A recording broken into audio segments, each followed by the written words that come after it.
नमस्कार दोस्तों, आप सभी को स्वागत है आपके अपने ही यूट्यूब चैनल बिहार ज्ञान सेंटर में। मतलब BGC।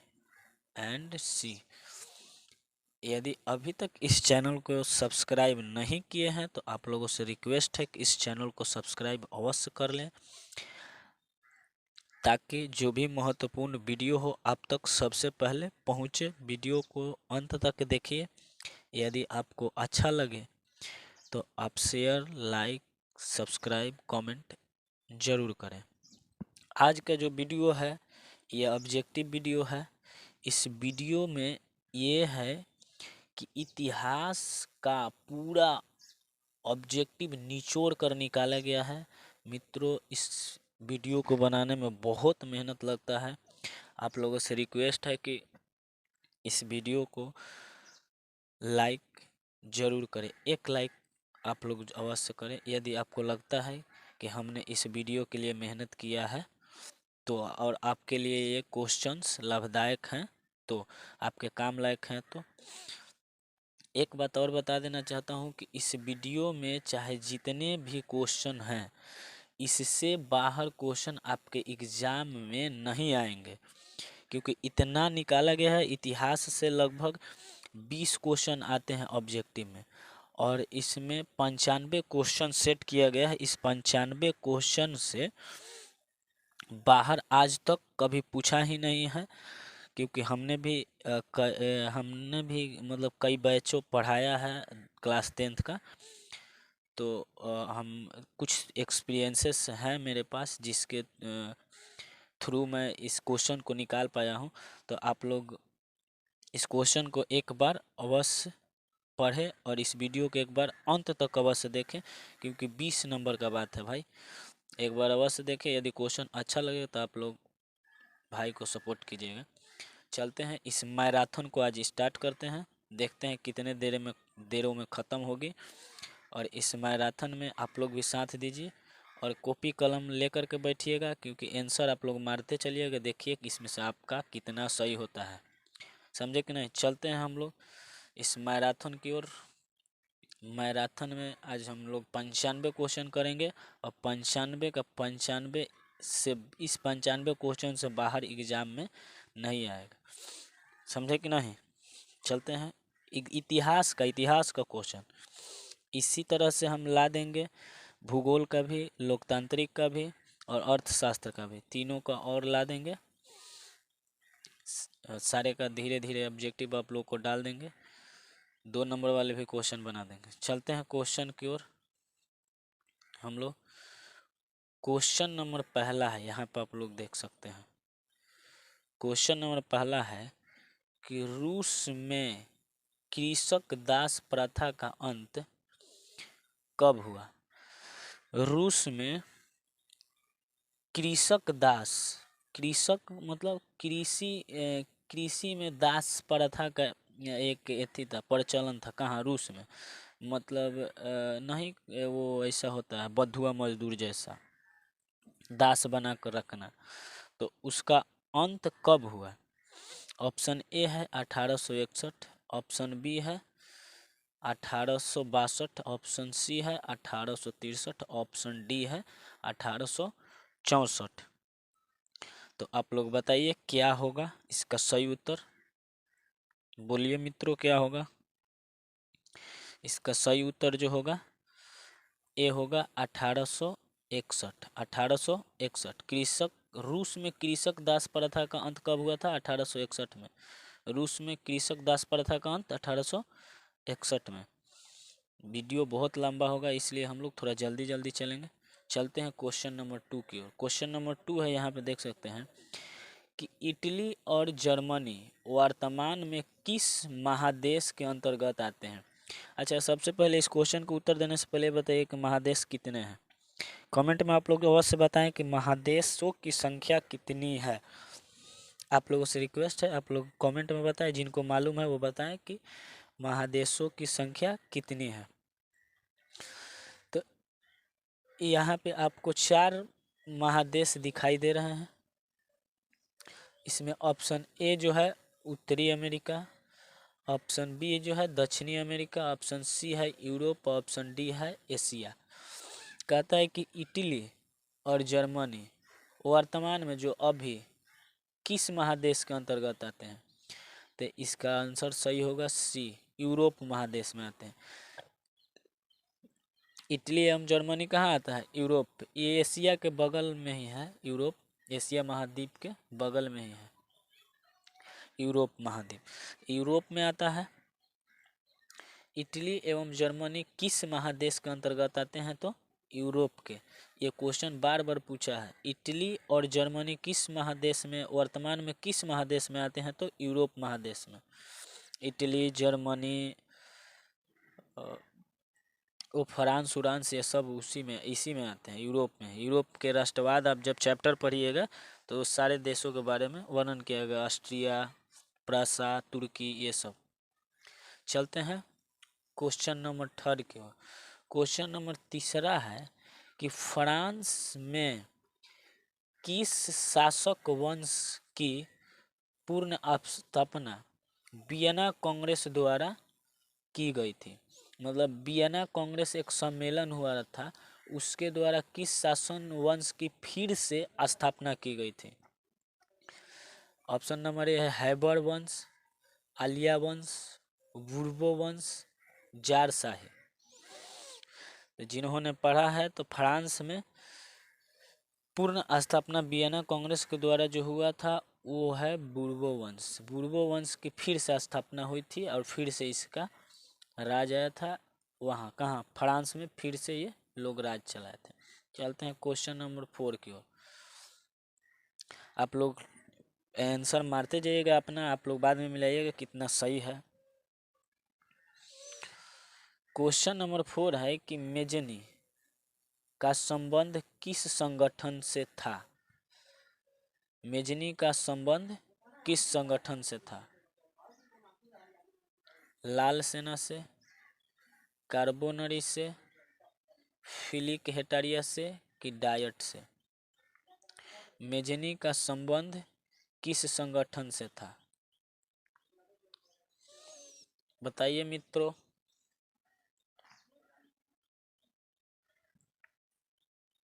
मेजनी का संबंध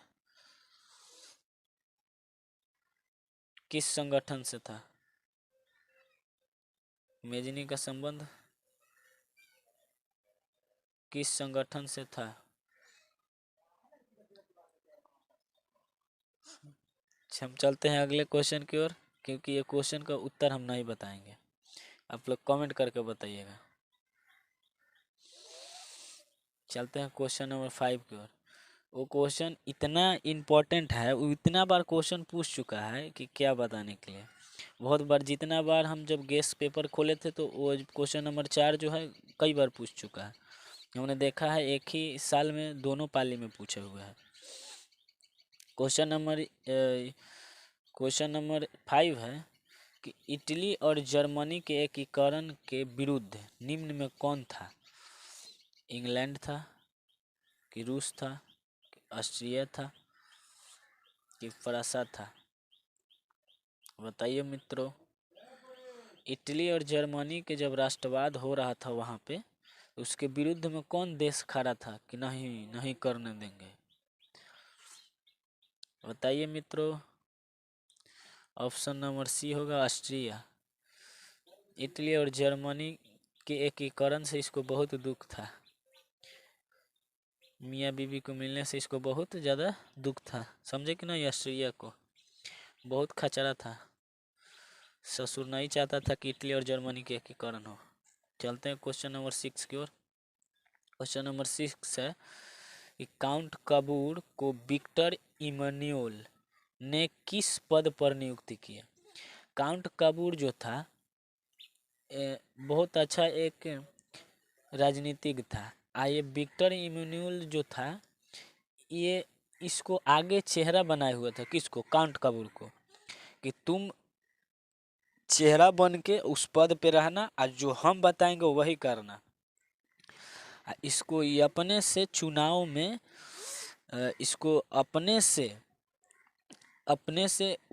विक्टर इमैनुअल ने काउंट कपूर को उस पद पे रखा, तो कौन सा पद है? पहला है सेनापति बनाया, दूसरा है फ्रांस में राजदूत बना दिया, सी है प्रधानमंत्री बनाया, कि डी है गृह मंत्री बनाया। इसका सही उत्तर जो होगा आप लोग बताइए मित्रों, क्या होगा? सी होगा, प्रधानमंत्री। काउंट कपूर को विक्टर इमैनुअल ने किस पद पे नियुक्त किया? तो प्रधानमंत्री के, प्रधानमंत्री बना दिया। और इसका कुछ चारा नहीं चलता था, सारे यही हैंडल करता था, इसको सिर्फ चेहरा के लिए रखा था।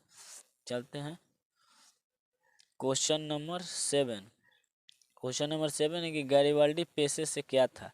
तो गैरिबाल्डी पेशे से नाविक था, ये सभी लोग को याद होगा। गैरिबाल्डी पेशे से क्या था? नाविक था। गैरिबाल्डी पेशे से क्या था? नाविक था। चलते हैं क्वेश्चन नंबर 8। जलवेरिन एक संस्था थी, आप लोग बताइए कि जलवेरिन एक संस्था थी, क्या चीज़ की संस्था थी? क्रांतिकारियों की थी, कि विद्वानों की थी, कि व्यापारियों की थी, कि नोट ए नोट टी होगा, ई नहीं होगा, ये टाइप हो गया है सब में, कि इनमें से कोई नहीं है। इसका सही उत्तर क्या होगा मित्रों? ए, क्रांतिकारियों की। ये जलवेरिन किसकी संस्था थी? क्रांतिकारियों की। आप लोग यहाँ पे देख सकते हैं क्वेश्चन नंबर 9 है कि क्वेश्चन नंबर 9 कह रहा है कि रक्त और लौ की नीति का अवलंबन किसने किया था? रक्त और लौ की नीति का अवलंबन किसने किया था? ए है मेजनी, बी है हिटलर, सी है बिस्मार्क और डी है नॉट। ई नहीं होगा। इसका सही उत्तर क्या होगा? क्या होगा? बिस्मार्क होगा। गलती से आप लोग हिटलर मत मार दीजिएगा, क्योंकि हिटलर नहीं होगा। इसका सही उत्तर क्या होगा? बिस्मार्क होगा। लौ और रक्त और लौ की नीति का अवलंबन किसने किया था? तो बिस्मार्क ने किया था। चलते क्वेश्चन नंबर 10 है, फ्रैंकफर्ट की संधि कब हुई? फ्रैंकफर्ट की संधि कब हुई थी? ऑप्शन नंबर ए है 1864, ऑप्शन नंबर बी है 1866, ऑप्शन नंबर सी है 1870, ऑप्शन नंबर डी है 1871। एक और है क्वेश्चन, आप लोगों को दिखाते हैं। हाँ, सेडान युद्ध कब हुआ था? ये दोनों में अंतर बताते हैं, रुकिए। फ्रैंकफर्ट की संधि कब हुई थी? इसका आंसर सी होगा, 1870। इसका सही उत्तर क्या होगा? 1870। आप लोग यहाँ पे देख लीजिए क्वेश्चन नंबर 13। क्वेश्चन नंबर 13, और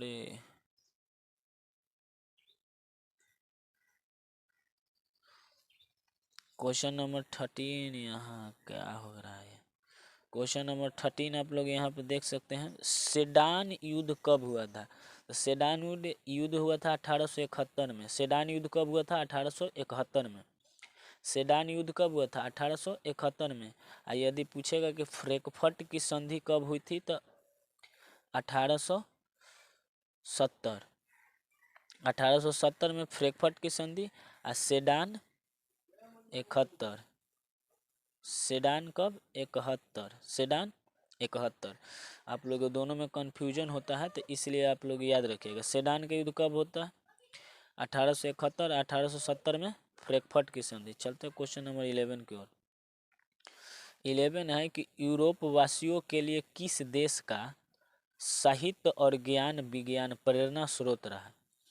कह रहा है कि यूरोप में जितने व्यक्ति रहते थे, वो कौन सा देश के साहित्य को मानते थे और ज्ञान को या विज्ञान को मानते थे कि ये हमारे लिए सही है? पहला है option number A Germany, B है यूनान, सी है हंगरी, डी है पोलैंड। इसका सही उत्तर क्या होगा मित्रों? क्या होगा? बी होगा, यूनान होगा। जो यूरोप वासी थे, यूनान के साहित्य और ये ज्ञान विज्ञान प्रेरणा स्रोत मानते थे कि ये हमारे लिए सही है, यही इसी से हम लोग को शिक्षा दीक्षा मिलती है। समझे कि नहीं? चलते हैं क्वेश्चन नंबर 12 की ओर, मतलब 12। क्वेश्चन नंबर 12 है कि जर्मन राइन राज्य का निर्माण किसने किया था?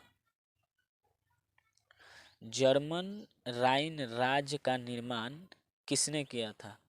लुईस 18वां, Napoleon Bonapartes, Bismarck, Napoleon three. इसका सही उत्तर जो हो जाएगा नेपोलियन बोनापार्ट्स। जर्मन राइन राज्य का संघ निर्माण किसने किया था? नेपोलियन बोनापार्ट्स। क्वेश्चन नंबर 13 बता ही दिए। इस सेडान का युद्ध 1871, फ्रैंकफर्ट की संधि 1870, फ्रैंकफर्ट की संधि 1870, लेकिन सेडान युद्ध 1871। चलते हैं क्वेश्चन नंबर 14 की ओर। क्वेश्चन नंबर 14 है कि यूरोप का मरीज किसे कहा जाता था? यूरोप का मरीज किसे कहा जाता था? तुर्की को, कि इटली को, कि इंग्लैंड को, कि फ्रांस को? इसका सही उत्तर क्या होगा मित्रों?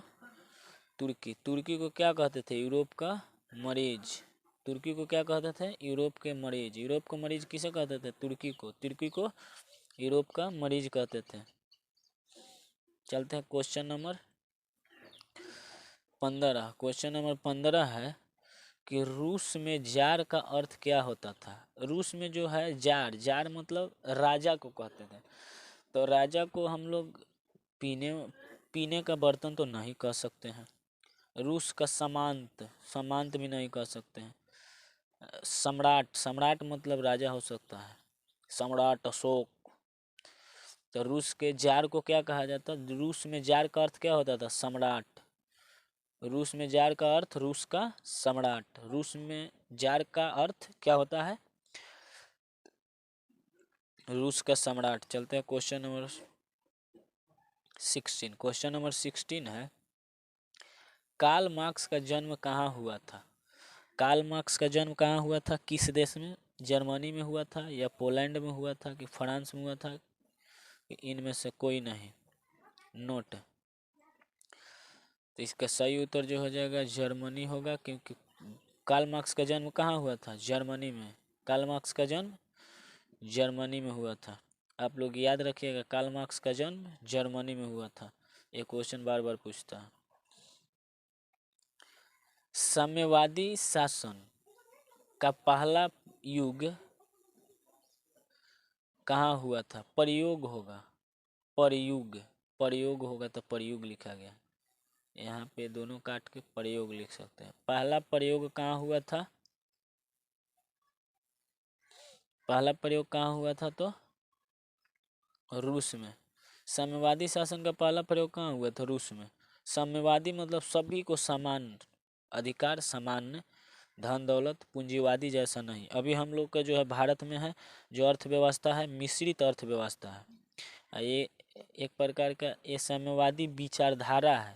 राष्ट्रवादी, साम्यवादी, समाजवादी, समझे कि नहीं, पूंजीवादी, ये सब कार्ल मार्क्स का दिया हुआ सिद्धांत है। तो साम्यवादी सबसे पहले कहाँ प्रयोग हुआ था? रूस में। रूस वाले बोले कि हम भी पहले समाजवादी शासन का पहला प्रयोग करते हैं हम लोग, देखा जाएगा क्या होगा। बाद में ये लोग भी बदल गए। क्वेश्चन नंबर 18 है कि वार एंड पीस किसकी रचना है? मतलब वार और पीस किनकी रचना है? ए है कार्ल मार्क्स, बी है लियो टॉलस्टॉय, सी है एंजल्स, और डी है नॉट। डी है नॉट। तो वार एंड पीस किसकी रचना है? बी होगा इसका सही उत्तर, Leo Tolstoy. War and peace किसकी रचना है? तो Leo Tolstoy. War and peace किसकी रचना है? Leo Tolstoy. आप लोग साथ में बोलिएगा भी, यदि नहीं याद होगा तो याद हो जाएगा।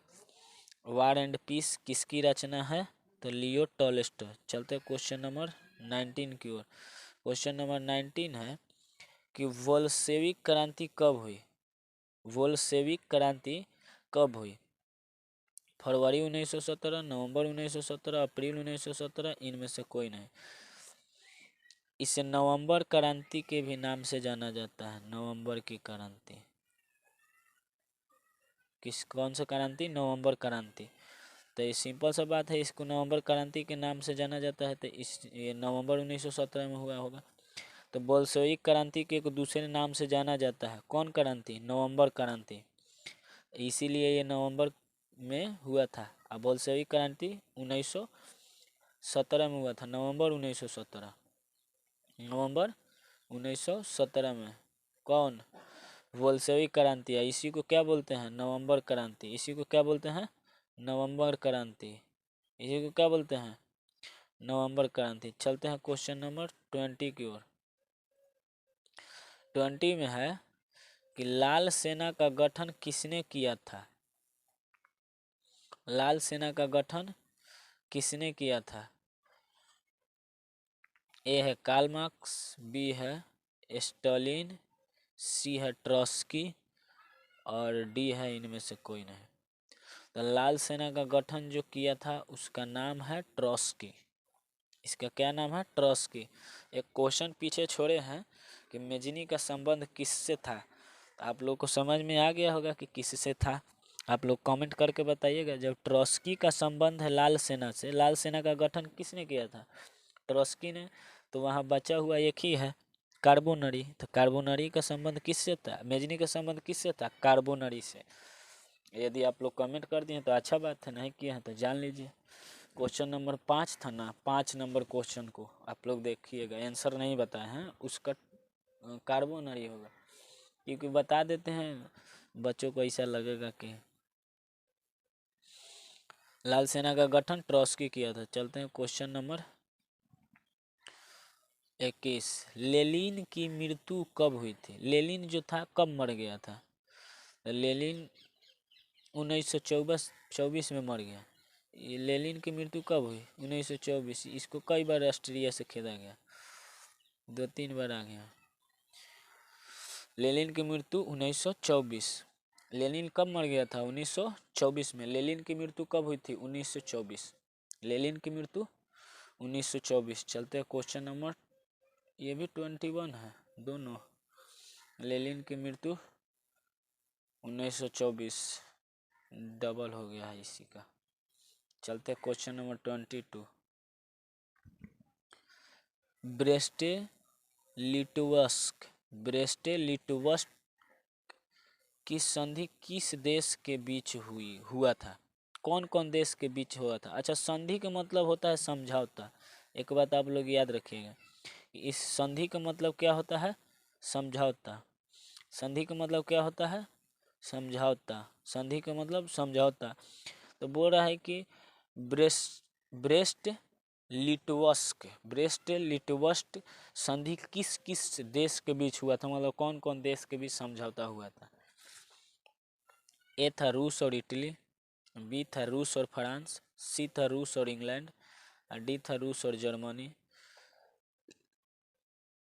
तो इसका सही उत्तर क्या होगा मित्रों? डी हो जाएगा, रूस और जर्मनी। रूस और जर्मनी, रूस और जर्मनी के बीच में क्या हुआ था? ब्रेस्ट लिटोवस्क की संधि, ब्रेस्ट लिटोवस्क की संधि, ब्रेस्ट लिटोवस्क की संधि किसके किसके बीच हुआ था? तो जर्मनी और रूस के बीच। चलते हैं क्वेश्चन नंबर 23। 23 क्वेश्चन है कि खूनी रविवार कब और किस वर्ष हुआ था? आप लोग को हम पढ़ाए हैं, यदि वीडियो नहीं देखें तो खूनी रविवार के बारे में हमने एक वीडियो बना रखा है, आप लोग जा कर के देख सकते हैं प्लेलिस्ट में। सोशल साइंस के प्लेलिस्ट है क्लास 10th का, उसमें आप लोग जाकर देखिएगा खूनी रविवार। उसमें पूरा डिटेल हमने बता रखा है खूनी रविवार क्यों हुआ था। एक घटना रविवार के दिन हुआ था, इसीलिए इसे क्या कहा जाता है? खूनी रविवार। इसे रेड संडे के भी नाम से जाना, ब्लडी संडे के भी नाम से जाना जाता है। खूनी रविवार को इंग्लिश में ब्लडी संडे बोलते हैं, ब्लडी संडे बोलते हैं। ऑप्शन ए है कि 3 जनवरी 1905 को हुआ था, ऑप्शन बी है 9 जनवरी 1905 को हुआ था, ऑप्शन सी है 6 जनवरी 1905 को हुआ था, ऑप्शन डी है कि 1917 में हुआ था। बताइए आप लोग कब हुआ था? इसका सही उत्तर जो हो जाएगा बी होगा। इसका सही उत्तर क्या होगा? बी, इसका सही उत्तर बी होगा। 9 जनवरी 1905 को हुआ था। खूनी रविवार 9 जनवरी 1905 जार निकोलस द्वितीय ने वहाँ जनता पे गोली चलवा दिया था, उसके सेना ने चला दिया था, समझे कि नहीं। कब? 9 जनवरी 1905 को, उस दिन था रविवार। चलते हैं क्वेश्चन नंबर 24 मतलब क्वेश्चन नंबर 24 की ओर। क्वेश्चन नंबर 24 है कि अंतर्राष्ट्रीय मजदूर होगा मजदूर दिवस कब मनाया जाता है? अंतर्राष्ट्रीय मतलब इंटरनेशनल मजदूर दिवस कब मनाया जाता है? ए है 3 जनवरी, बी है 9 मार्च, सी है 6 फरवरी और डी है 1 मई होगा, मई नहीं होगा, ये खाली होगा, मई होगा। तो आप लोग बताइए क्या होगा, बताइए मित्रों। अंतर्राष्ट्रीय मजदूर दिवस कब मनाया जाता है? तो 1 मई को। कब मनाया जाता है? 1 मई को। अंतर्राष्ट्रीय महिला दिवस कब मनाया जाता है? 8 मार्च को। अंतर्राष्ट्रीय महिला दिवस 8 मार्च को। 8 मार्च को क्या मनाया जाता है? अंतर्राष्ट्रीय महिला दिवस। ये भी क्वेश्चन पूछता है कि अंतर्राष्ट्रीय महिला दिवस कब मनाया जाता है? तो 8 मार्च को। अंतर्राष्ट्रीय महिला दिवस 8 मार्च को। अंतर्राष्ट्रीय मजदूर दिवस कब मनाया जाता है? तो 1 मई को। मार्च, अप्रैल, मई, 1 महीना बीच करके, महिला के बाद मजदूर दिवस, समझे कि नहीं। चलते हैं क्वेश्चन 25 की दास कैपिटल किसकी रचना है? दास कैपिटल किसकी रचना है? ए है कार्ल मार्क्स, बी है लेनिन, सी है स्टालिन और डी है नोट, मतलब इनमें से कोई नहीं। तो दास कैपिटल जो है किसकी रचना है? आप लोग बताइए क्या है। कमेंट करते जाइएगा, आप लोग कमेंट करते जाइएगा। कमेंट में आप लोग सिर्फ आंसर लिखते जाइएगा, नंबर और ऑप्शन ए ऑप्शन बी आप लोग लिखते जाइएगा कमेंट बॉक्स खोल के, ताकि हम भी जाने कि आप लोग कितने मतलब क्वेश्चन कर पा रहे हैं। तो इसका सही उत्तर जो हो जाएगा कार्ल मार्क्स होगा। दास कैपिटल किनकी रचना है? दास कैपिटल किसकी रचना है? कार्ल मार्क्स की। दास कैपिटल का लेखक कौन है? तो कार्ल मार्क्स है। कौन है? Karl Marx. चलते हैं क्वेश्चन नंबर 26। क्वेश्चन नंबर 26 है कि दास कैपिटल का प्रकाशन किस वर्ष हुआ था? दास कैपिटल का प्रकाशन किस वर्ष हुआ था? दास कैपिटल का प्रकाशन किस वर्ष हुआ था? ऑप्शन ए है 1848, ऑप्शन बी है 1864, ऑप्शन सी है 1867, ऑप्शन डी है नॉट, मतलब इनमें से कोई नहीं। तो दास कैपिटल का लेखक जो था कार्ल मार्क्स था। इसका जो था प्रकाशन मतलब ये छपाया था कब? तो 1867। इसका सही उत्तर क्या हो जाएगा? 1867। सही उत्तर 1867। प्रकाशन मतलब छपा के और बिकने लगा। ये पुस्तक कब बिकना शुरू हो गया, मतलब लोगों के बीच में आया? 1867 में। इसको लिखा कौन था? Karl Marx. चलते हैं क्वेश्चन नंबर 27। अब ये दूसरे चैप्टर में हम लोग घुस गए हैं। क्वेश्चन नंबर 27 है कि अंकोर वाट का मंदिर कहाँ स्थित है? अंकोर वाट का मंदिर कहाँ स्थित है? तो इसको डायरेक्ट आप लोग याद रखिए, कंबोडिया। अंकोर वाट के मंदिर कहाँ स्थित है? कंबोडिया में। अंकोर वाट का मंदिर कहाँ स्थित है? कंबोडिया में। अंकोर वाट के जहाँ मंदिर है वहाँ विष्णु भगवान की पूजा की जाती है। चलते हैं क्वेश्चन नंबर, ये भी 27। ओहो, ये अच्छा ये है 28 है, वही वाला है। क्वेश्चन नंबर 28 है कि अंकोर वाट का मंदिर का निर्माण किस शासक ने करवाया था? अंकोर वाट का मंदिर कहाँ है? सबसे पहले ये तो है कंबोडिया में। कहाँ है? कंबोडिया में। कंबोडिया कहाँ पड़ता है? हिंद चीन। हिंद चीन में कौन पड़ता है? कंबोडिया एक देश है, जगह है कंबोडिया, हिंद चीन में। अंकोर वाट मंदिर का निर्माण किसने करवाया था? तो आप लोग याद रखिएगा, सूर्यवर्मन द्वितीय। सूर्यवर्मन द्वितीय। अंकोर वाट मंदिर का निर्माण किसने करवाया था? तो सूर्यवर्मन द्वितीय। अंकोर वाट का मंदिर का निर्माण किस शासक ने करवाया था? तो सूर्यवर्मन द्वितीय। चलते हैं क्वेश्चन नंबर 29।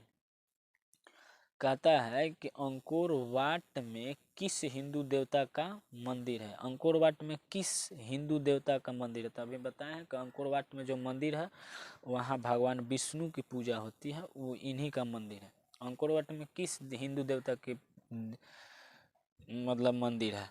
तब भगवान विष्णु की पूजा उनकी होती है, तो मंदिर भी सिंपल सा बात है, उन्हीं का होगा। तो अंकोर वाट में किन की मंदिर है? विष्णु की। अच्छा, अंकोर वाट कहाँ है? तो कंबोडिया में। अंकोर वाट मंदिर का निर्माण किस शासक ने करवाया था? तो सूर्यवर्मन द्वितीय। अंकोर वाट में किस हिंदू देवता की पूजा होती है? तो विष्णु की। कौन सा देवता का? भगवान विष्णु का। क्वेश्चन नंबर 30 है कि हिंद होगा, खाली हिंद, दी नहीं होगा। हिंद चीन पहुंचने वाला प्रथम व्यापारी कौन थे? मतलब हिंद चीन में सबसे पहले कौन पहुंचा था? इंग्लैंड वासियों ने, कि फ्रांसीसी ने, कि पुर्तगाली, ऑप्शन डी डच। आप लोग बताइए मित्रों क्या होगा, कमेंट करते रहिएगा आप लोगों से रिक्वेस्ट है, यदि क्वेश्चन का उत्तर मालूम है तो आप लोग सिर्फ क्वेश्चन नंबर डाल करके ऑप्शन जो होगा सही उसका ABC आप लोग लिख दीजिएगा, बस हम समझ जाएंगे। सभी लोगों का इस मैराथन का कमेंट पढ़ा जाएगा, इससे बाहर क्वेश्चन नहीं आएगा। आप लोग पूरा वीडियो देखिए, उसके बाद बताइएगा। इसका सही उत्तर जो हो जाएगा क्या होगा? सी होगा, पुर्तगाली। हिंद चीन में सबसे पहले कौन गया था? पुर्तगाली। इस ससुरे केनहू टपक जाता था सब, ये व्यापारी था सब, ये कहीं भी पहुंचता था सब टप देना। समझ में आया कि ना? भारत में भी कौन आया था सबसे खोज किया था? Vasco D gamma. ये जो था ये भी पुर्तगाली ही था, पुर्तगाली था। चलते हैं क्वेश्चन नंबर 31। हिंदी लिखा गया, हिंद होगा। हिंद चीन में कोलोन किन्हे कहा जाता है? किन्हे कहा जाता है? हमें क्लियर होगा, किन्हे कहा जाता था? हिंद चीन में कोलोन किन्हें कहा जाता था? सैनिकों को कहा जाता था, कि फ्रांसीसियों को कहा जाता था, कि पुर्तगाली को कहा जाता था, कि विद्यार्थी को कहा जाता था? तो हिंद चीन में जो फ्रांसीसी रहते थे ना, फ्रांसीसी, उसे कोलोन कहते थे। हम लोग क्या कहते थे? कोलोन। जैसे भारत में अंग्रेज आए थे, तो इंग्लैंड से वो लोग आए थे, तो उसको हम लोग क्या कहते थे? अंग्रेज, क्योंकि वो लोग अंग्रेजी बोलता था। तो वैसे ही हिंद चीन में जो फ्रांसीसी गए थे ना, उनको बोलता था लोग कोलोन। क्या बोलता था? कोलोन। हिंद चीन में फ्रांसीसियों को क्या कहता था? कोलोन।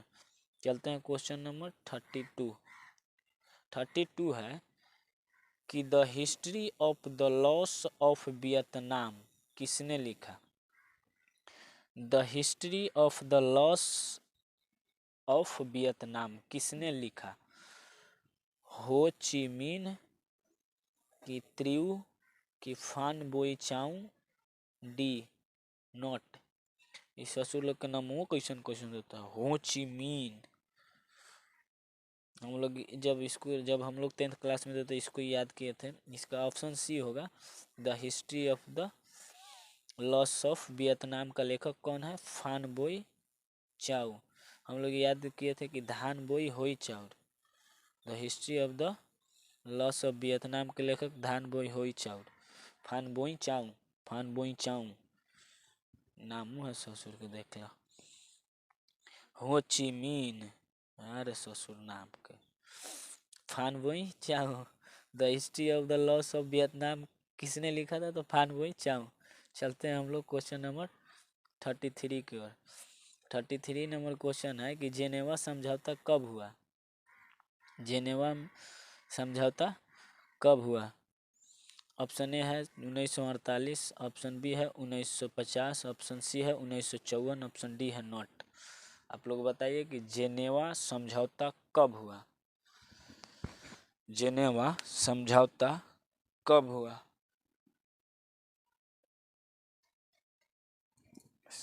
इसका सही उत्तर क्या होगा मित्रों, 1954। रोक रहे हैं तो आप लोग कमेंट उतने देर में कर दीजिएगा कि क्या है सही उत्तर, आप लोग को यदि मालूम है तो, और नहीं है तो याद रखिए कि जेनेवा समझौता कब हुआ था। तो 1954। जेनेवा समझौता कब हुआ था, 1954 में।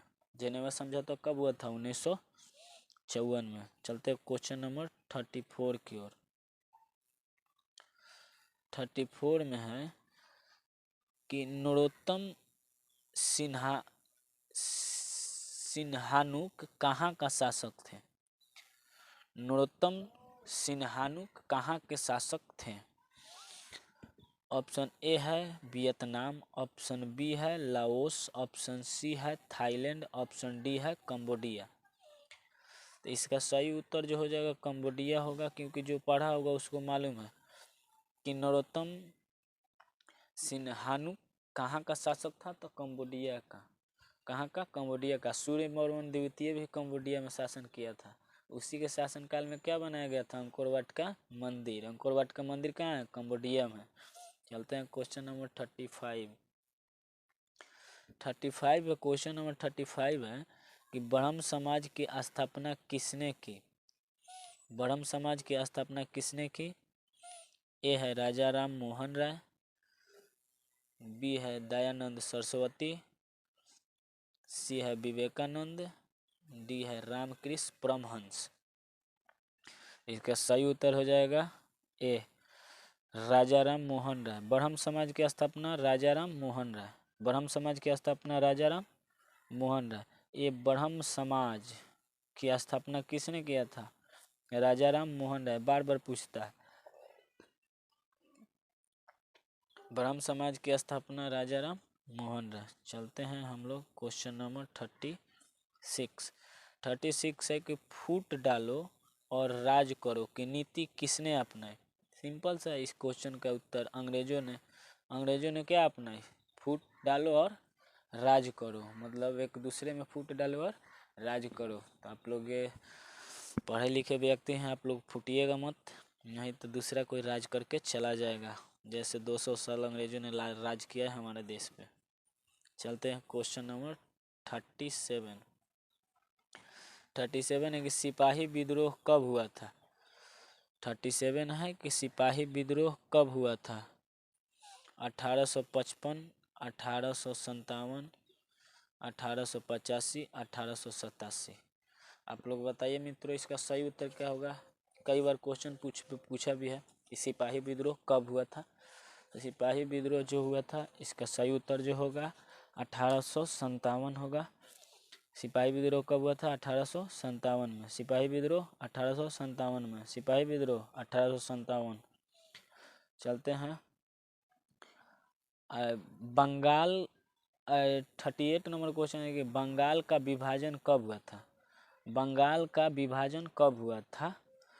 तो 1855, 1857, 1905, 1911। इसका सही उत्तर होगा बंगाल विभाजन जो हुआ था 1905 में हुआ था। इसको रद्द कब कर दिया गया था। इसको रद्द कर दिया गया 1911 में। यदि पूछेगा कि रद्द कब कर दिया गया तो 1911। अब विभाजन कब किया गया था तो 1905 में। और लॉर्ड रिपेन के शासनकाल में इसे किया गया था। किसके शासनकाल में, लॉर्ड रिपेन।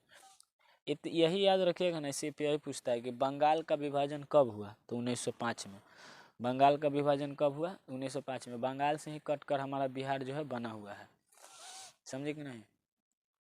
चलते हैं क्वेश्चन नंबर 39। क्वेश्चन नंबर 39 है कि गांधी जी ने साबरमती आश्रम की स्थापना किस वर्ष की। मतलब कौन से वर्ष में किए थे। 1916 में, कि 1915 में, कि 1905 में, कि 1911 में। तो उन्होंने 1914 में तो आए ही थे, तब आए थे। तो साबरमती आश्रम जो है कहाँ पड़ता है, तो गुजरात में पड़ता है। तो वो अहमदाबाद गुजरात में पड़ता है। तो उसका स्थापना जो किए थे 1915 में ही किए थे। एक और क्वेश्चन पूछता है कि पटना हाई कोर्ट का स्थापना कब हुआ था, तो 1916 में। पटना हाई कोर्ट के 1916। लेकिन यदि पूछेगा साबरमती आश्रम का स्थापना महात्मा गांधी कब किए थे, तो 1915। कब किए थे, 1915। ये क्वेश्चन आएगा इस बार, एकदम हमें 99% आशा है कि ये क्वेश्चन आएगा। चलते हैं क्वेश्चन नंबर 40 की ओर। क्वेश्चन नंबर 40 है कि गदर पार्टी का स्थापना किसने और कब की। गुरुदाल सिंह 1916, चंद्रशेखर आजाद 1915, और लाला हरदयाल 1913, और डी है सोहन सिंह 1918। इसका सही उत्तर क्या हो जाएगा, आप लोग बताइए मित्रों। गदर पार्टी की स्थापना कौन किया था, तो लाला हरदयाल ने। गदर पार्टी की स्थापना कौन किया था, तो लाला हरदयाल ने। कौन किया था, लाला हरदयाल ने। कब, 1913 में। अलग अलग करके भी पूछता है कि गदर पार्टी की स्थापना कब हुई थी, तो 1913 में। किसने किया था, तो लाला हरदयाल ने। चलते हैं क्वेश्चन नंबर 41 है कि जलियांवाला बाग हत्याकांड के विरोध में किसने कैसर-ए-हिंद की उपाधि लौटा दिया था। यदि जो मेरे पास पढ़ते होंगे, ये वीडियो देख रहे हैं, तो इसके बारे में उनको बताने की ज़रूरत नहीं है। अब वो लोग मेरे पास जो ऑफलाइन पढ़ते हैं, वो लोग कमेंट यदि करके नहीं बताया, वही लोग जानेगा। तो लोग का मुंह फोड़ेंगे। मेरे पास जो पढ़ता है ऑफलाइन, और सबको बताए हैं। ऑनलाइन भी इसका वीडियो डाला हुआ है, जलियांवाला बाग का पूरा निचोड़ करके। तो कैसर-ए-हिंद की उपाधि किसने त्यागी थी, तो गांधी जी ने। किसने त्यागी थी, गांधी जी ने। कब, जलियांवाला बाग हत्याकांड हुआ था तब। ये कब हुआ था, 1919। कब हुआ था, 1919, 13 अप्रैल। चलते हैं, 13 अप्रैल 1919 को हुआ था। कौन, जलियांवाला बाग हत्याकांड। ये कहाँ है, तो अमृतसर में है जलियांवाला बाग। पंजाब के अमृतसर जिला में पड़ता है। चलते हैं क्वेश्चन नंबर 42। क्वेश्चन नंबर 42 है कि जलियांवाला बाग हत्याकांड की जांच के लिए सरकार ने किस समिति का गठन किया था। मतलब जलियांवाला बाग जब हत्याकांड हो गया, तो सरकार ने एक समिति के गठन की इसके जांच के लिए, कि इसका कारण क्या है, क्यों हुआ है। तो जांच किया गया, तो उसमें जो गलती ठहराया गया, वहाँ का वो जो सेनापति था, सेना का एक अध्यक्ष था, उसका क्या नाम था, हमें नहीं याद आ रहा है। तो इसका सही उत्तर जो हो जाएगा, हंटर समिति होगा। क्योंकि हंटर समिति के अंतर्गत ही, कहाँ चला गया,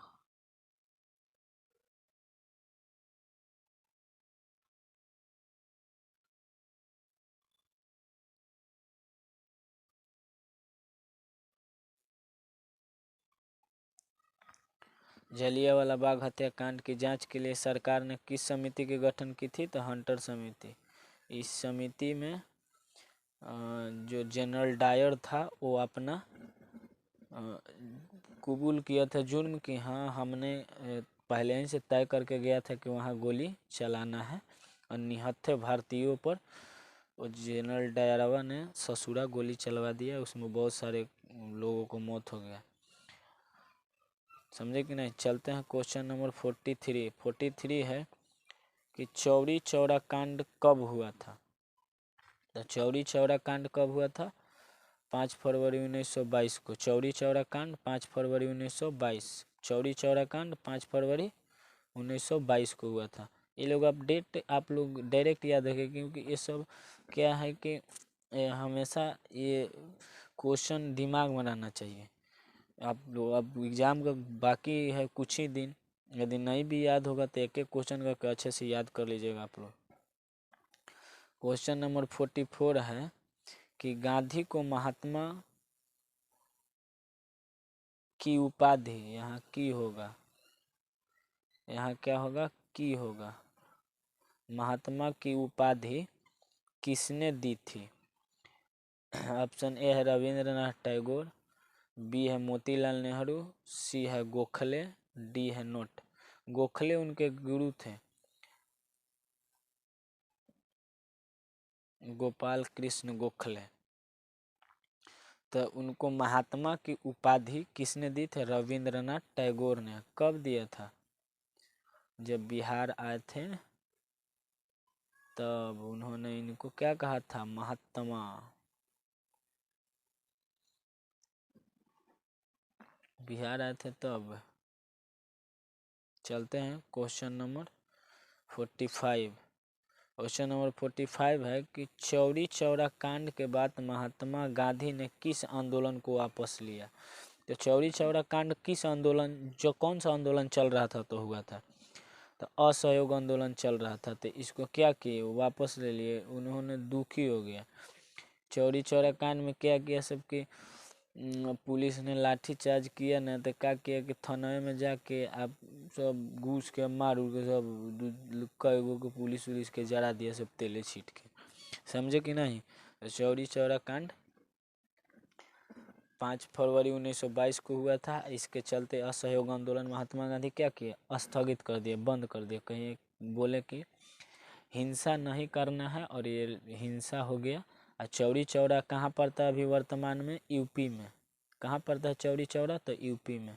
ये भी क्वेश्चन पूछता है कि चौरी चौरा वर्तमान में किस भारत के किस राज्य में पड़ता है? तो यूपी गोरखपुर में पड़ता है। चलते हैं क्वेश्चन नंबर 46। 46 है कि असहयोग आंदोलन का प्रस्ताव कांग्रेस के किस अधिवेशन में पारित हुआ? कांग्रेस के किस अधिवेशन में पारित हुआ था? ऑप्शन ए है, सितंबर 1920, ऑप्शन बी है अक्टूबर 1920 अहमदाबाद, ऑप्शन सी है दिसंबर 1920 नागपुर, ऑप्शन डी है नॉट। इसका सही उत्तर जो हो जाएगा ऑप्शन ए होगा, सितंबर 1920 अक्टूबर, या सितंबर 1920 कोलकाता। सितंबर 1920 कोलकाता में हुआ था। कहाँ हुआ था? कोलकाता में हुआ था सितंबर 1920 में।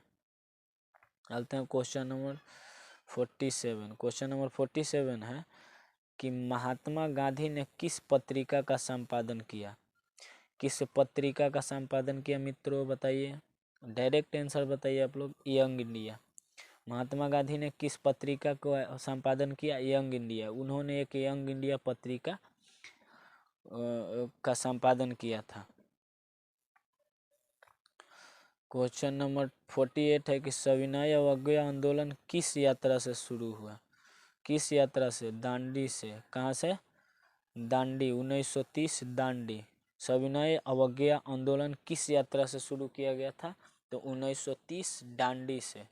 1930 दांडी से। वहाँ नमक कानून का उल्लंघन किए, नमक कानून को तोड़े और वहाँ से यात्रा शुरू किया उन्होंने। समझा कि नहीं?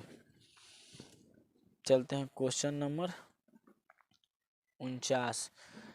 49 नंबर क्वेश्चन है कि साइमन कमीशन की स्वच्छ भारत आया था। साइमन कमीशन भारत आया था कब? ये हटा दीजिए।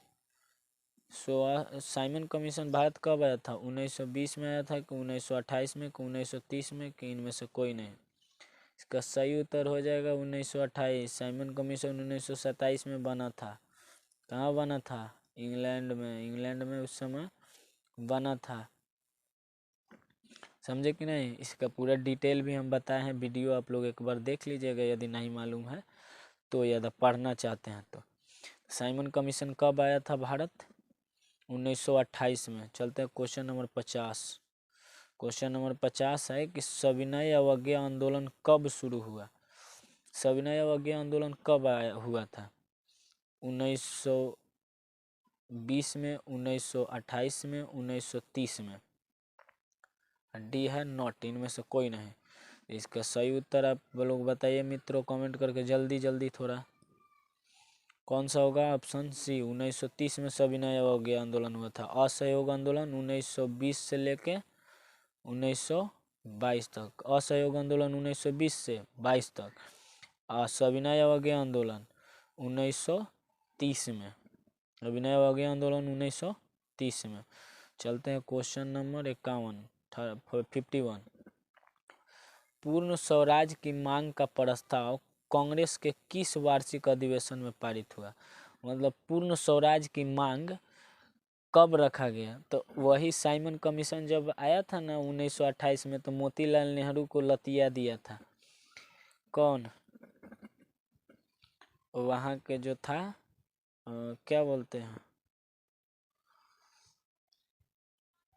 साइमन जो आया था लेकर के, साइमन जो बनाया था, साइमन ने बनाया था उस साइमन कमीशन को, तो उसको मोतीलाल नेहरू को लतिया दिया था। जवाहरलाल नेहरू के पिताजी न थे, तो वही 1929 में लाहौर में क्या किए? कांग्रेस के वार्षिक अधिवेशन में पूर्ण स्वराज की मांग की है। कब?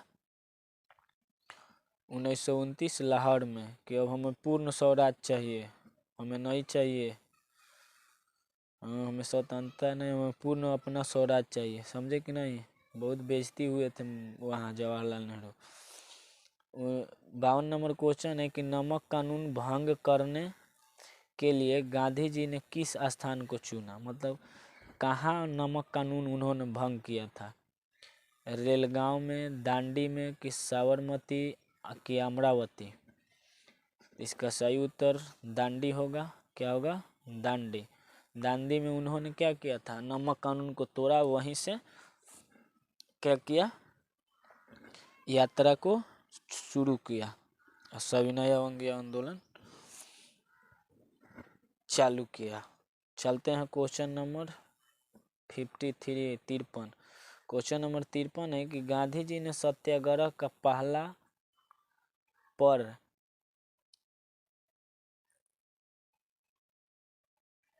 युग कहा गया था? अरे गलती है, पहला प्रयोग कहाँ किया था? पहला प्रयोग, पर युग लिखा गया है, प्रयोग होगा। पहला प्रयोग कहाँ किया था? तो चंपारण में। उन्होंने, महात्मा गांधी कहाँ से सत्याग्रह चालू किए थे? चंपारण, बिहार से। चंपारण कहाँ पड़ता है? तो बिहार में। बिहार का एक जिला है, कौन? चंपारण। तो चंपारण से उन्होंने शुरू किया था। चंपारण सत्याग्रह कब हुआ था? तो 1917 में। चंपारण सत्याग्रह 1917 में। चंपारण महात्मा गांधी को कौन किसान लाया था? तो राजकुमार शुक्ल। राजकुमार शुक्ल के कहने पे कहाँ आए थे? चंपारण में। यहाँ 3 कठिया व्यवस्था थी, किस पे? किसानों पे लगी हुई थी। चलते हैं क्वेश्चन नंबर 54 में है। क्वेश्चन नंबर 54 है कि अखिल भारतीय किसान सभा का गठन 1936 में कहाँ हुआ था? तो अखिल भारतीय किसान सभा का गठन 1936 में लखनऊ में हुआ था। कहाँ हुआ था? लखनऊ में। अखिल भारतीय किसान सभा का गठन कहाँ हुआ था? 1936 में। कहाँ हुआ था? तो लखनऊ में हुआ था। चलते हैं क्वेश्चन नंबर 55। क्वेश्चन नंबर 55 कहता है कि 3 कठिया प्रणाली किन पर लागू हुई थी? मतलब 3 कठिया प्रणाली कहाँ लागू हुआ था? चंपारण में। मतलब 3 कठिया का मतलब है कि 20 कट्ठा यदि जमीन है आपके पास, उसमें 3 कट्ठा में आपको क्या बोना है? नील बोना है, और 17 कट्ठा में आप कुछ भी बो सकते हैं। तो खेती कौन करता है? किसान। तो ये कानून किस पे लगेगा? तो किसान पे ही लगेगा। किस पे लगेगा? किसान पे।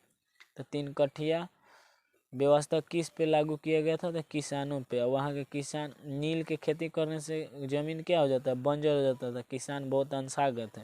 महात्मा गांधी को राजकुमार शुक्ल ने बोला कर लाया। चलिए, जाने नहीं छोड़ रहे थे। अब कहाँ जाइएगा, चलिए एकदम अब चलबे कीजिए, समझे कि नहीं।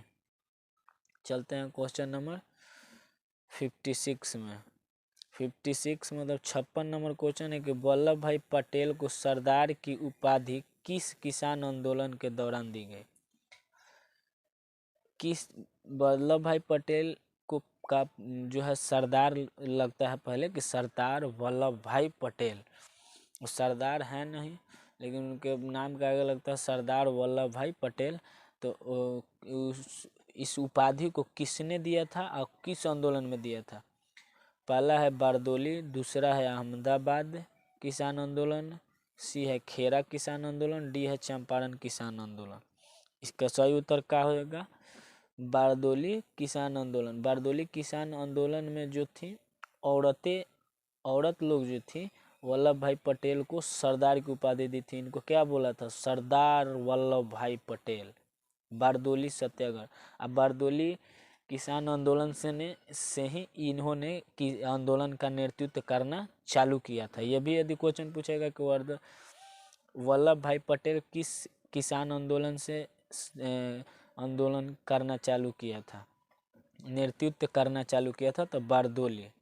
कौन आंदोलन, बारदोली। बारदोली में ही क्या मिला था, सरदार की उपाधि कौन दी थी, औरत लोग। चलते हैं क्वेश्चन नंबर 57 में कि चंपारण विद्रोह कब हुआ था। ऑप्शन ए है 1916, ऑप्शन बी है 1917, ऑप्शन डी है 1918, ऑप्शन सी है 1918, ऑप्शन डी है 1919। इसका सही उत्तर जो हो जाएगा 1916। इसका सही उत्तर क्या होगा, 1916। चलते हैं क्वेश्चन नंबर 58 में है कि भारतीय राष्ट्रीय कांग्रेस का स्थापना कब हुआ था। जो अभी जिसको हम लोग बोलते हैं कांग्रेस पार्टी, उसका स्थापना कब हुआ था, बताइए आप लोग कमेंट करके। 1980, 1985, 1885, 1970। कब हुआ था मित्रों, बताइए मित्रों कब हुआ था।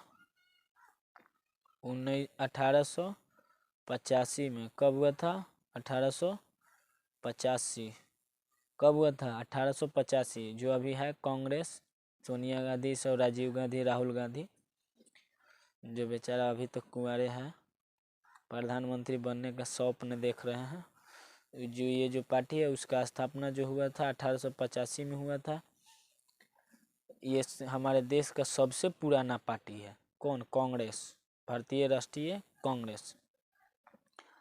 भारतीय राष्ट्र क्वेश्चन नंबर 59 है कि भारतीय राष्ट्रीय कांग्रेस के पहले अध्यक्ष कौन थे। ए है बाल गंगाधर तिलक, बी है बेमोस चंद्र बनर्जी, सी है लाला लाजपत राय, डी है लाला हरदयाल। बताइए आप लोग सही उत्तर। सही उत्तर इसका क्या होगा, बी, बेमोस चंद्र बनर्जी। इसका स्थापना कब हुआ था, 1885 में। किया कौन था, के बी हेडगेवार। किया कौन था, के बी हेडगेवार। के बी हेडगेवार एगो अंग्रेजी के आदमी था, वो ब्रिटिश का ही था। लेकिन उसको क्या पता चला कि एगो संस्था बनाएंगे, लोगों तो समझाने उमझाने में काम आएगा, कांग्रेस ये पार्टी बना देंगे तो। लेकिन इसको क्या पता चला कि बाद में हम ही लोग के ऊपर भारी पड़ जाएगा। कांग्रेस क्या किया, बाद में विरोध करने लगा, किसका, ब्रिटिश का। तो इसका भारतीय राष्ट्रीय कांग्रेस के पहला अध्यक्ष कौन था, तो बेमेश चंद्र बनर्जी। कौन था, बेमेश चंद्र बनर्जी। चलते हैं क्वेश्चन नंबर 60। क्वेश्चन नंबर 60 है कि ऑल इंडिया मुस्लिम लीग की स्थापना किस वर्ष हुई। मतलब पूरा इंडिया में मुस्लिम लीग की स्थापना किस वर्ष हुई, तो 1906 में। ये लोग ये डायरेक्टली याद रखिएगा। 1906 में क्या हुआ था, मुस्लिम लीग की स्थापना। मुस्लिम लीग की स्थापना, मुस्लिम लीग की स्थापना कब हुआ था, 1906 में। चलते हैं क्वेश्चन नंबर 61। क्वेश्चन नंबर 61 है कि वेदों की ओर लौटो नारा किसने दिया था। किसने कहा था कि वेदों की ओर लौटो, नहीं तो नाश हो जाएगा, विनाश हो जाएगा, ससुरा सब गलत काम कर रहा है सब। किसने कहा था, ऑप्शन नंबर ए है रामकृष्ण परमहंस, बी है स्वामी विवेकानंद, सी है स्वामी दयानंद सरस्वती, और डी है इनमें से कोई नहीं। तो इसका सही उत्तर जो हो जाएगा, स्वामी दयानंद सरस्वती। स्वामी दयानंद सरस्वती ने कहा था कि वेदों की ओर लौटो। वेदों की ओर लौटो का नारा किसने दिया था? स्वामी दयानंद सरस्वती। करो या मरो का नारा किसने दिया था? महात्मा गांधी। कब? भारत छोड़ो आंदोलन में। वेदों की ओर लौटो का नारा स्वामी दयानंद सरस्वती ने दिया था। चलते क्वेश्चन नंबर 62 आ ही गया। भारत छोड़ो आंदोलन का प्रसिद्ध नारा क्या था? इंकलाब जिंदाबाद, करो या मरो, वंदे मातरम, फूट डालो शासन करो।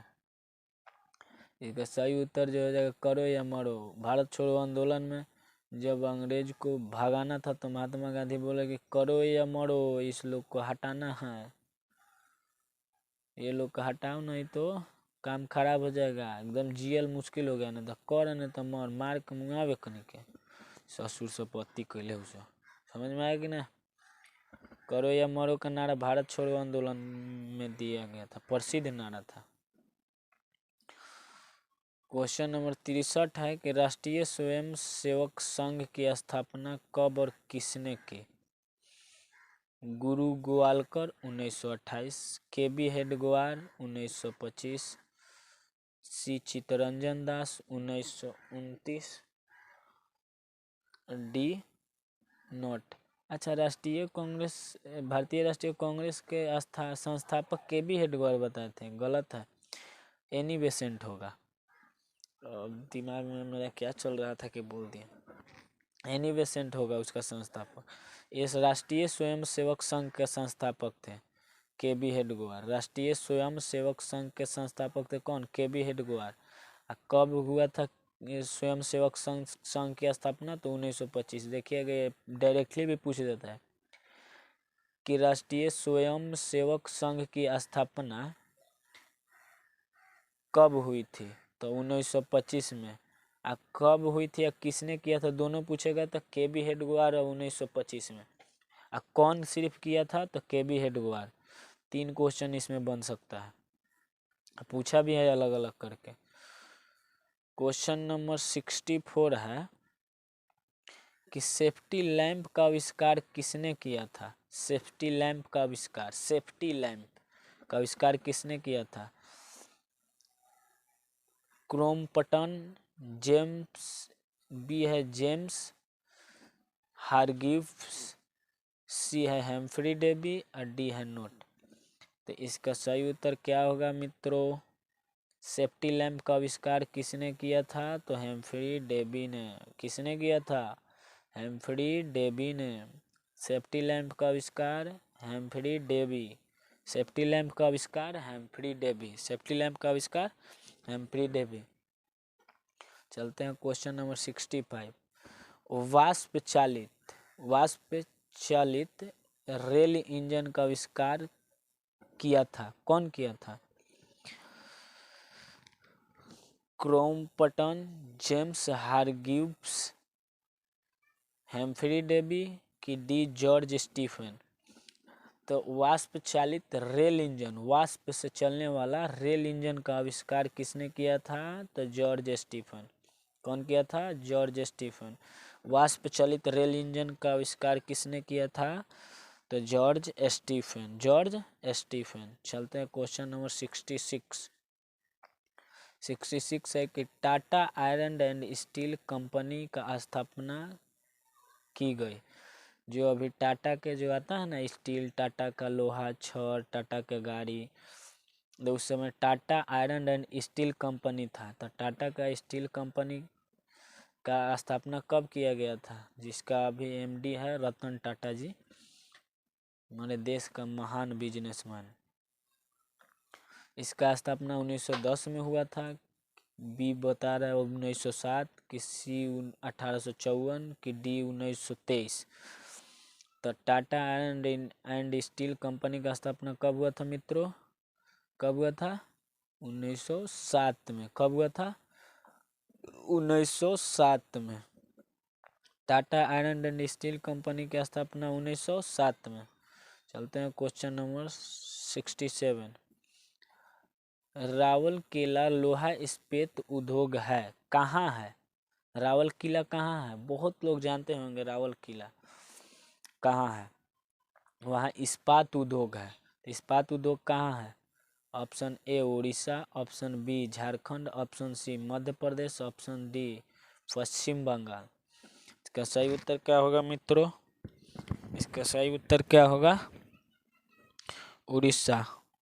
क्या होगा? रावल किला कहाँ है? उड़ीसा में है। यहाँ इस्पात उद्योग है। यहाँ से हमारे बिहार के भी बहुत लोग रहते हैं, गाड़ी उड़ी चलाते हैं। चलते हैं क्वेश्चन नंबर 68 में कह रहा है कि मुंबई में प्रथम सूती कपड़ा मिल किस वर्ष स्थापित की गई? मतलब कब सूती मिल मुंबई में पहला बार लगाया गया था? मुंबई महाराष्ट्र में, शायद सूरत में लगाया गया था। पुणे में या पुणे। ऑप्शन ए है 1850, ऑप्शन बी है 1854, ऑप्शन सी है 1852, ऑप्शन डी है 1858। इसका सही उत्तर क्या होगा मित्रों? क्या होगा? ऑप्शन बी 1854 में मुंबई में पहला बार सूती कपड़ा का मिल या कंपनी लगाया गया था। कब? 1854, पुणे महाराष्ट्र, मुंबई महाराष्ट्र में। चलते हैं मुंबई में, पुणे में नहीं। बोकारो इस्पात संयंत्र किस देश के सहयोग से खोला गया था? बोकारो का जो इस्पात का संयंत्र है ना, कंपनी, कौन सा देश के सहयोग से खोला गया था या संयोग से मिलजुल कर खोला गया था?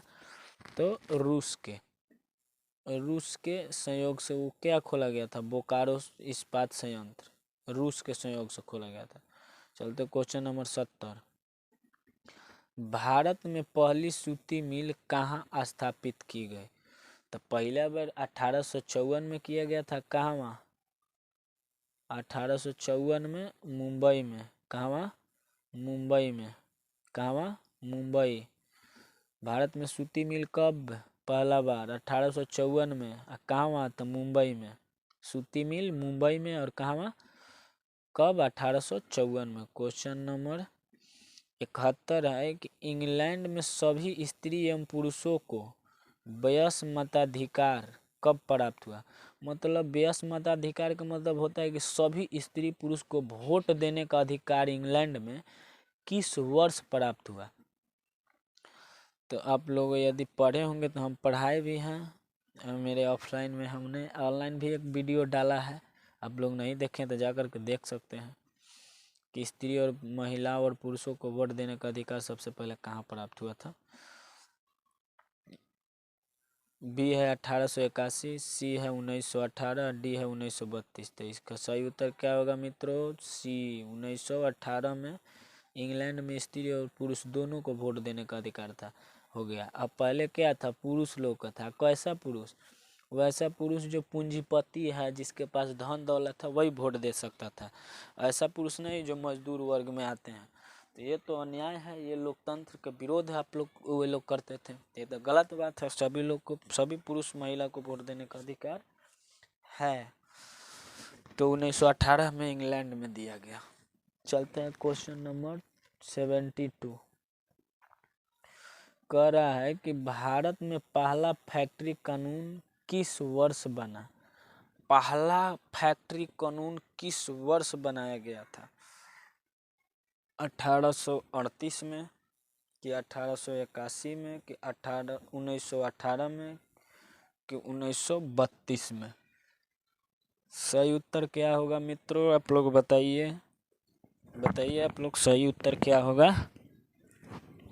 इसका सही उत्तर जो होगा 1881 होगा। सही उत्तर क्या होगा? 1881 होगा। चलते हैं क्वेश्चन नंबर 73। कहता है कि जनसंख्या का घनत्व सबसे अधिक कहाँ होता है? ग्राम मतलब गांव में ज़्यादा जनसंख्या होता है कि कस्बा? कस्बा मतलब एक कॉलोनी कह सकते हैं, कॉलोनी में ज़्यादा होता है कि नगर में होता है? जैसे नगर मतलब शहर या महानगर, जैसे पटना, बिहार में पटना जो है एक महानगर है। तो महानगर में होता है। कहाँ होता है आप लोग बताइए। तो सबसे ज़्यादा जनसंख्या महानगर में होता है। महानगर में, गाँव में सबसे कम जनसंख्या होती है, महानगर में सबसे ज़्यादा होती है, कस्बा में और कम होता है। नगर मतलब शहर होता है, आप लोग जहाँ बाजार उजार लगता है वैसा शहर को नगर कहा जाता है। जहाँ अब महानगर पटना जैसा शहर को कहा जाता है, मुंबई, ये सब महानगर है। तो पटना जो है महानगर है, तो उसमें जनसंख्या क्या होगा, घनत्व तो वहाँ ज़्यादा होगा, वहाँ ज़्यादा जनसंख्या होगी। चलते हैं क्वेश्चन नंबर, ये भी वही टाइप हो गया है, वैसे होगा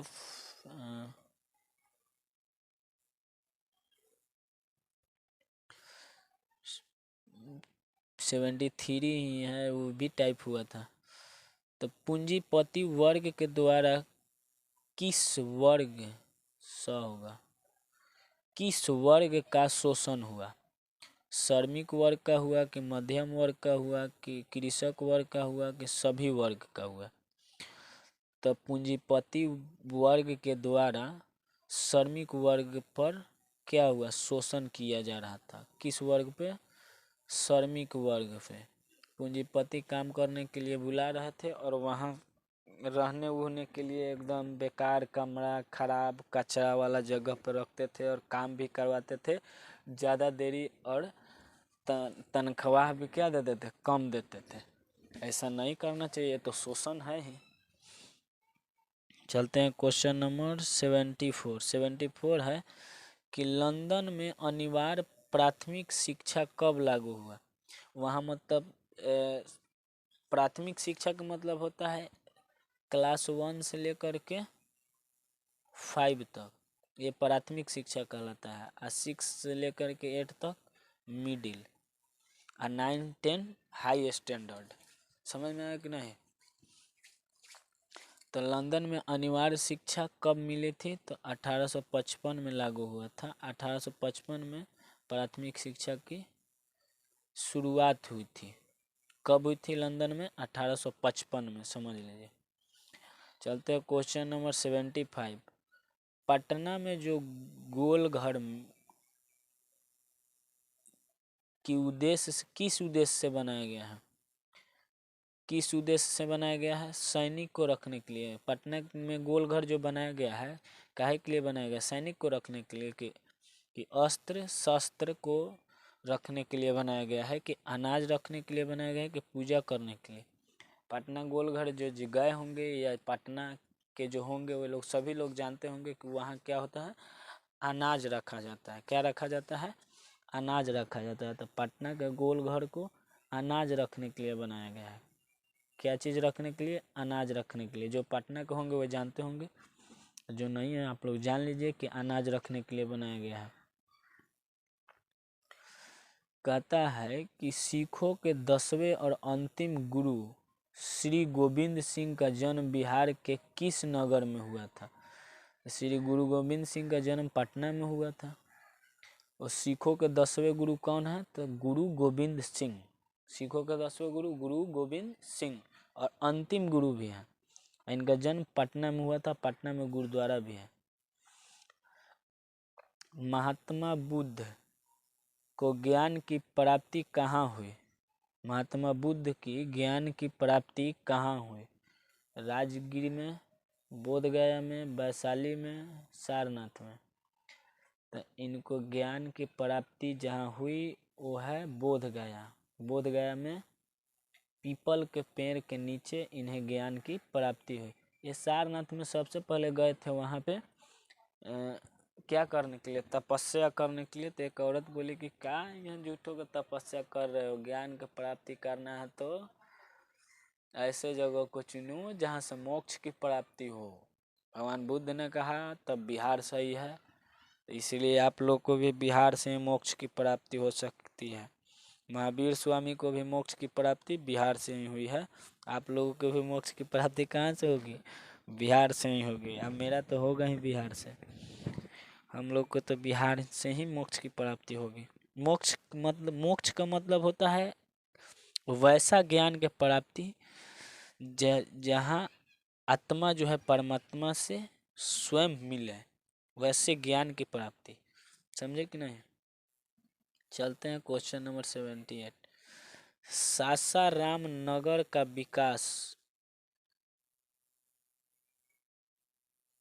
कब हुआ था? सासाराम नगर का विकास कब हुआ था?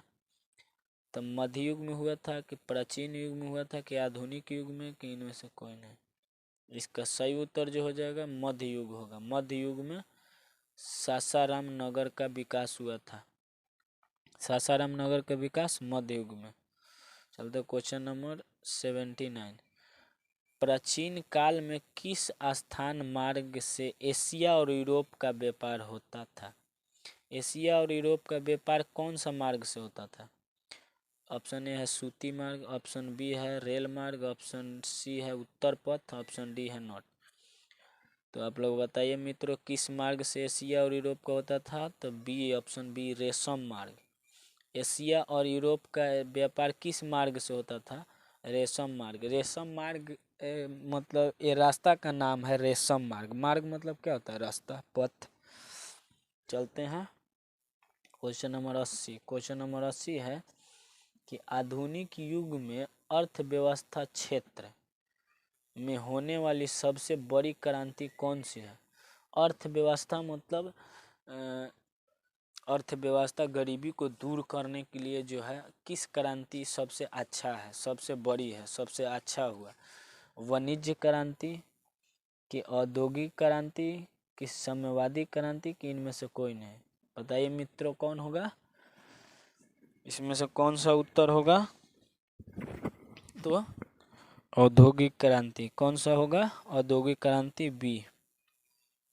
आधुनिक युग में अर्थव्यवस्था के क्षेत्र में होने वाली सबसे बड़ी क्रांति कौन सी है? औद्योगिक क्रांति। सबसे बड़ी क्रांति औद्योगिक क्रांति। क्वेश्चन नंबर 81 कहता है 81 कि गिरमिटिया मजदूर बिहार के किस क्षेत्र से भेजे जाते थे? पूर्वी क्षेत्र से भेजे जाते थे, कि पश्चिमी क्षेत्र से, कि उत्तरी क्षेत्र से, कि दक्षिणी क्षेत्र से? कौन क्षेत्र से भेजे जाते थे? बताइए मित्रों, किस क्षेत्र से भेजे जाते थे? सही उत्तर क्या होगा? पश्चिमी क्षेत्र से। बिहार के पश्चिमी क्षेत्र से गिरमिटिया मजदूर को भेजे जाते थे। कहाँ? मजदूरी करने के लिए, काम करने के लिए। वहाँ पे बहुत सताया जाता था।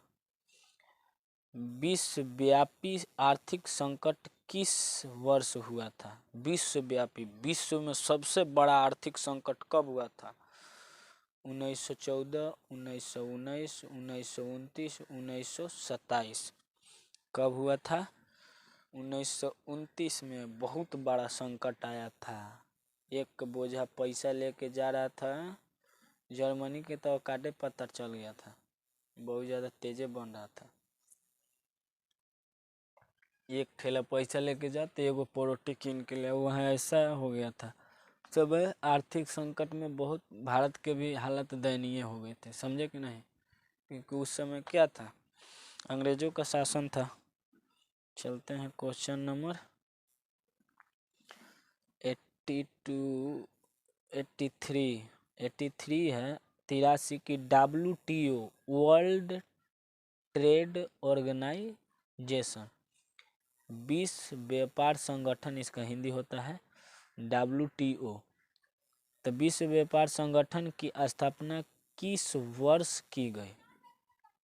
ऑप्शन ए है 1994, ऑप्शन बी है 1995, ऑप्शन सी है मित्रों 1929, ऑप्शन डी है मित्रों 1945। तो WTO यदि क्वेश्चन पूछता है कि विश्व व्यापार संगठन की स्थापना किस वर्ष हुई थी, तो 1995। इसका मुख्यालय कहाँ है? तो जेनेवा में। कहाँ है? जेनेवा में। कहाँ है? जेनेवा में। जेनेवा समझौता को था उधर क्वेश्चन, किस किस के बीच हुआ था?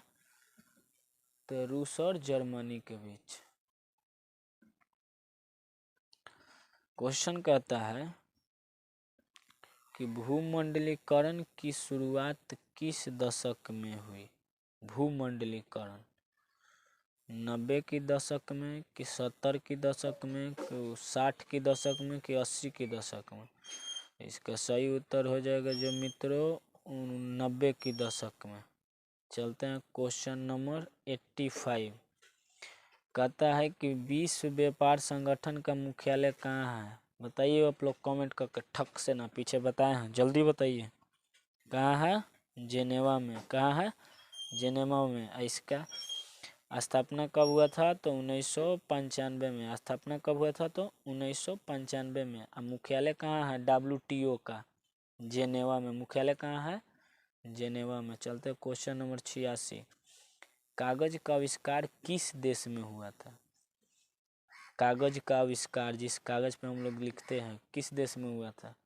चीन में हुआ था कि जर्मनी में हुआ था कि जापान में हुआ था कि रोम में हुआ था? इसका सही उत्तर क्या होगा? ऑप्शन ए, चीन।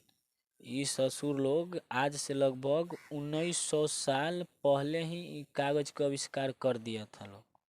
समझे कि नहीं? कागज का आविष्कार 1900 साल पहले ही कर दिया था। ये तो पता लगा कब? 14 या 1500 साल पहले। 14 या 1500 साल पहले ये लोग बताए, मतलब 400 साल पहले तक के लोग छुपा के रखा, किसी को बताना ही नहीं है। बड़ी छोटा है सब चीन वाला, हरामी है सब। ससुर तो इन्हें अपन चीज नहीं बताएगा सब। चलते हैं क्वेश्चन नंबर 87। विश्व में सर्वप्रथम मुद्रा की शुरुआत कहाँ हुई? ऑप्शन ए है मुद्रा मतलब पैसा। ऑप्शन ए है चीन। ऑप्शन बी है अमेरिका। ऑप्शन सी है जापान। ऑप्शन डी है भारत। तो एक बात सिंपल सा सोचने वाला, जहाँ पेपर का सबसे पहले व्यवस्था होगा वहीं मुद्रा का सबसे ज़्यादा व्यवस्था होगा। समझे कि नहीं? रेशम का भी सबसे पहला बार वहीं पे एथी हुआ था, वो प्रयोग चीन में ही। अब मुद्रा का भी खोज कहाँ हुआ था? मुद्रा का सबसे पहले शुरुआत चीन में ही हुआ था। कहाँ हुआ था? चीन में। चलते हैं क्वेश्चन नंबर 88। कहता है 88 कि गुटेनबर्ग का जन्म हुआ था कौन सा देश में? चीन में हुआ था कि अमेरिका कि जर्मनी कि भारत? गुटेनबर्ग का जन्म हुआ था किस देश में? बताइए मित्रों, किस देश में? जर्मनी में। गुटेनबर्ग का जन्म जर्मनी में। गुटेनबर्ग का जन्म जर्मनी में। कहाँ हुआ था? जर्मनी में। कहाँ हुआ था? जर्मनी में। कहाँ? जर्मनी में। चलते हैं क्वेश्चन नंबर 89। क्वेश्चन नंबर 89 है कि गुटेनबर्ग ने सर्वप्रथम किस पुस्तक की छपाई की? सबसे पहले कौन सा पुस्तक को गुटेनबर्ग ने छापा था? कुरान जो मुसलमान लोग पढ़ते हैं, गीता जो हिंदू धर्म का सबसे पवित्र ग्रंथ है, कि सी है हादिस जो वो लोग का होता है पारसियों का तो बाइबिल होता है, इन सिखों का होता है ना, उनकी बाइबिल। इसका सही उत्तर क्या हो जाएगा? बाइबिल। गुटेनबर्ग ने सर्वप्रथम किस पुस्तक की छपाई की? तो बाइबिल। बाइबिल। किस पुस्तक की? बाइबिल की। चलते हैं क्वेश्चन नंबर 90 है 90 कि किसने कहा मुद्रा ईश्वर की दी हुई महानतम देन है, सबसे बड़ा तोहफा है? ये कौन कहा था कि मुद्रा जो है, जो मुद्रा जो अभी पैसा है, ये भगवान का दिया हुआ महानतम देन है, सबसे बड़ा तोहफा है? कौन कहा था? महात्मा गांधी कहते हैं? नहीं। मार्टिन लूथर किंग कहते हैं? कि मुहम्मद पैगंबर कहा था? कि ईसा मसीह कहते हैं? इसका सही उत्तर हो जाएगा मार्टिन लूथर किंग। इसी ने कहा था, इन्होंने ही कहा था कि मुद्रा जो है ईश्वर की दी हुई महानतम देन है, सबसे बड़ा तोहफा है। मुहम्मद पैगंबर तो था मुस्लिम धर्म के प्रचारक। चलते हैं क्वेश्चन नंबर 91। पूछता है कि मार्टिन लूथर किंग कौन थे? समाज सुधारक थे कि दार्शनिक थे कि राजनीतिज्ञ थे कि धर्म सुधारक थे? इसका सही उत्तर जो हो जाएगा धर्म सुधारक। मार्टिन लूथर किंग क्या थे? धर्म सुधारक। तब ना वो धर्म के बारे में बोले हैं कि मुद्रा जो है ईश्वर की दी हुई महानतम देन है, ये बड़ा तोहफा है, सबसे बड़ा तोहफा। क्वेश्चन नंबर 92 है कि गोल घर का निर्माण कब हुआ था? ये क्वेश्चन पूछता है भाई, गोल घर का निर्माण कब हुआ था? ये समझ लो VVI है इस बार के लिए, हमें लगता है इस बार पूछेगा। 1857 की 1757 की 1786 की 1765 की 1857? बताइए मित्रों, कब हुआ था? कब हुआ था मित्रों? 1757 में। गोलघर कहाँ है? पटना में। गोलघर कहाँ है? पटना में। गोलघर में क्या रखा जाता है? अनाज। गोलघर में क्या रखा जाता है? अनाज, अन्न। इसका निर्माण कब हुआ था? तो 1757 में। निर्माण कब हुआ था? 1757 में। चलते हैं क्वेश्चन नंबर 93 है कि द्वितीय महायुद्ध के बाद यूरोप में कौन सी संस्था का उदय आर्थिक दुष्प्रभावों को समाप्त करने के लिए हुआ? द्वितीय महायुद्ध जब हुआ, मतलब विश्व युद्ध, तब यूरोप में आर्थिक स्थिति खराब हो गई थी। तो उसको आर्थिक स्थिति में सुधार करने के लिए क्या बनाया गया था? सार्क बनाया गया कि नाटो बनाया गया? नाटो होगा। कि ओपेक बनाया गया कि यूरोपीय संघ बनाया गया? इसका सही उत्तर क्या होगा? यूरोपीय एक संघ बनाया गया, जिससे सारे यूरोपवासियों अपने आर्थिक स्थिति में क्या कर सके? सुधार कर सके। ससुर युद्ध करेंगे। युद्ध करने से क्या घाटा होता है तो जर्मनी से पूछना पड़ेगा, वो लोग को पता था।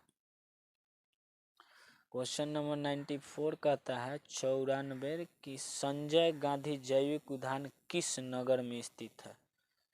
तो संजय गांधी जैविक उद्यान चिड़ियाखाना को कहते हैं, जो पटना में है। कहाँ है? पटना में। पटना के चिड़ियाखाना का नाम क्या है? संजय गांधी जैविक उद्यान।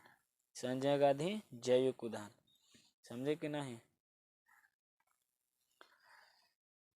ये इतिहास का क्वेश्चन खत्म हुआ, जो कि क्लास 10th का है। ऑब्जेक्टिव मैराथन पूरा वीडियो देख लिए होंगे यदि आप लोग, तो इसका 100% गारंटी है कि इससे बाहर नहीं आएगा इतिहास का क्वेश्चन। समझे कि नहीं? इतिहास का क्वेश्चन इससे बाहर नहीं आएगा। आप लोगों से रिक्वेस्ट है कि यदि इस वीडियो को अंत तक देखे हैं तो अच्छा लगा हो तो लाइक कीजिए, सब्सक्राइब कीजिए, कमेंट कीजिए। बाकी बने रहिए। अगले वीडियो में आप मिलते हैं। अगले वीडियो में आज के लिए इतना ही। जय हिंद, जय भारत।